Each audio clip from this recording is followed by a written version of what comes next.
Eng kam vazn toifasidagi chempionlik jangi ishtirokchilari Merab Dvalishvili va Pyotr Yan jang oldidan so'nggi fikrlarini bildirib o'tishdi. Video davomida siz biz uchun muhim bo'lgan 4 ta davlatdagi jang boshlanish vaqtlarini bilib olishingiz mumkin. Shuningdek, barcha marosimlarda aytilgan so'zlarning to'liq o'zbekcha tarjimasi ham bor. Video juda ham qiziq chiqqan. Shuning uchun albatta oxirigacha tomosha qilishingizni tavsiya qilamiz. Demak, biz boshladik. Barchaga salom xonimlar va janoblar. Merab bilan bo'ladigan jang sen uchun birinchi mag'lubiyat uchun revansh olish, shuningdek yo'qotilgan chempionlik kamaringni qaytarib olish uchun ajoyib imkoniyat. Bu jang sen uchun nimani anglatadi va ertaga oktagonda bizni nimalar kutmoqda? Fikringni bildir. Hammaga salom. Bilaman, Merab bugun o'z uyida jang qilmoqda va siz uni faol qo'llab-quvvatlayapsiz. Ammo men uchun bu juda katta imkoniyat. Bu divizionning eng kuchli jangchilaridan biri ekanligimni o'zimga ham, hammaga ham isbotlash uchun ulkan motivatsiya. Shuning uchun bugun men aynan shu yerdaman. Men bu divizionning eng kuchlisi ekanligimni isbotlash uchun keldim. Listen guys, yes, I understand. This is his home. You're supporting your boy, but the machine. Xonimlar va janoblar, men chempion mashinani oldiga keldim. Hozir sen chinakam afsonaviy seriyani boshdan kechiryapsan. Rekordlarni ketma-ket yangilayapsan. Ertaga esa Pyotr va sobiq chempionni yana mag'lub etib, chempionlik unvoningni himoya qilish imkoniyating bor.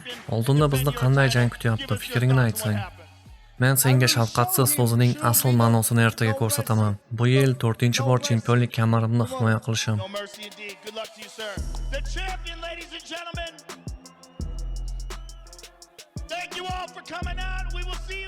Max Holloway va Oliveiraning BMF chempionlik jangi rasman e'lon qilindi. Holloway 7-mart kuni Las Vegasda bo'lib o'tadigan UFC 326 turnirida BMF kamarini himoya qiladi. Uning raqibi esa kutilganidek Charles Oliveira. Bu jang dunyoning eng kuchli ligasi UFC'ning mavsumiy matbuot anjumanida rasman e'lon qilindi va yengil vazn toifasidagi asosiy jang sifatida turnir sarlavhasidan o'rin oldi.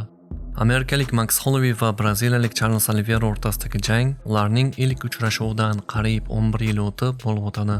O'sha 2015-yil avgust oyida bo'lib o'tgan jangda Charles Oliveira birinchi raundda tomog'idan jarohat olib, jangni davom ettira olmagan va bu texnik nokaut bilan mag'lubiyatga olib kelgandi.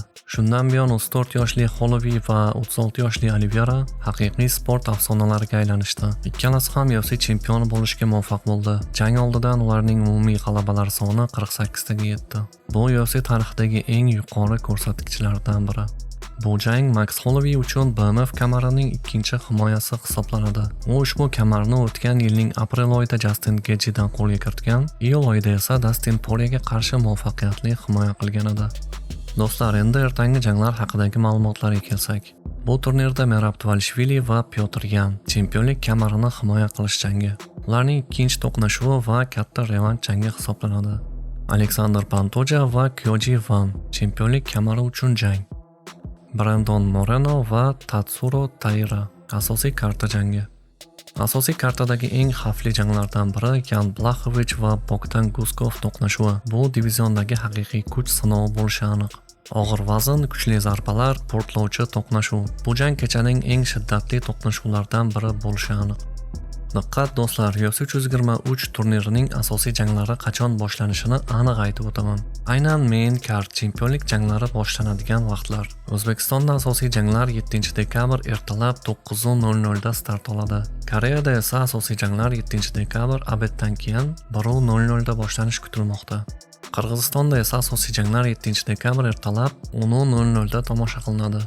Moskvada esa asosiy janglar ertalab 7:00 da boshlanadi. Blachowicz tajribali chempion, Guskov esa juda och, agressiv va g'alabaga chanqoq. Bu jangda kuch yutadimi yoki tajriba? Yan va Dvalishvili jangida esa texnika bilan bosim to'qnash keladi. Siz kimni favorit deb bilasiz? Ikkala jang bo'yicha ham fikrlaringizni kommentariyaga yozib keting. Jonli efirni o'tkazib yubormang. Doimgidek Telegram kanalimizda birga tomosha qilamiz. Manzil video kommentariyasida. Demak, keyingi rolikda ko'rishguncha barchangizga xayr.